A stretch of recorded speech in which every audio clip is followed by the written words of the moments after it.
परमेश्वर तू ज्ञाननभीचा दिनकर, तू दयेचा सागर, भवरोगा औषधी तू हीनदीना चिंतामणी, तू तव भक्ता स्वर्धुनी, तू बुडतियांना भव्यतरणी, तू भीतांसी आश्रय.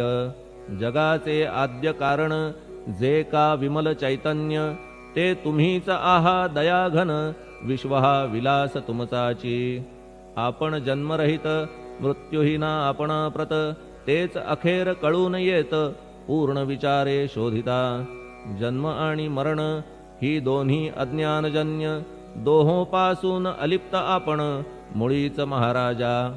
पाणी झऱ्यात प्रगटले म्हणून का तेथ उपळले, ते पूर्वीच होते पूर्ण भरले, आले मात्र आतुनी. खाचेत आले जीवन म्हणून लागले अभिधान, झरा ऐसे तिज लागून जलाभावी खाचची. लागला आणि आटला हे मुळी ठावेन जला, का की जल खाचेला देत नव्हते महत्व मुळी. खाचेसी मात्र अभिमान जीवनाचा परिपूर्ण, म्हणून ते आटता दारुण दैन्यावस्था येतिसी. नरदेह ही खाच खरी शुद्ध चैतन्य विमलवारी, खाचा अनंत होती जरी तरी न पालट तो याचा. म्हणून अजन्मा आपण मी म्हणतसे दयाघन, अज्ञान नगाच्या कंदना करण्या भावे वज्र तुम्ही. ऐशा खाचा आजवर बहुत झाल्या भूमीवर, हल्ली अजून होणार पुढेही कालावस्थेने. त्या प्रत्येक खाचे प्रत निराळे नावरूप मिळत, जेणे करून जगतात ओळख त्यांची पटतसे. आता चैतन्याप्रत मी तू म्हणणे ना उचित, का की जेथे न संभवते द्वैत तेची चैतन्य निश्चये.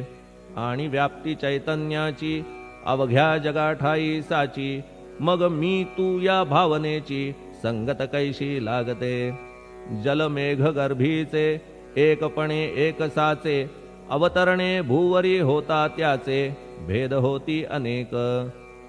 जे गोदेच्या पात्रात ते गोदा म्हणून वाहिले जात, जे पडे कूपात तैसीन त्याची योग्यता. संतरूप गोदावरी तेथील तुम्ही आहा वारी, आम्ही थिल्लर कूप सरोवरी म्हणून भेद तुम्हा आम्हा. आम्हा भावया कृतार्थ आले पाहिजे तुम्हा प्रत, शरण सर्वदा जोडून हात, का की पवित्रता तुम्हा ठाई. पात्रामुळे पवित्रता आली गोदा जलासी सर्वथा, नुसत्या जलात पाहता ते एकपणे एकची.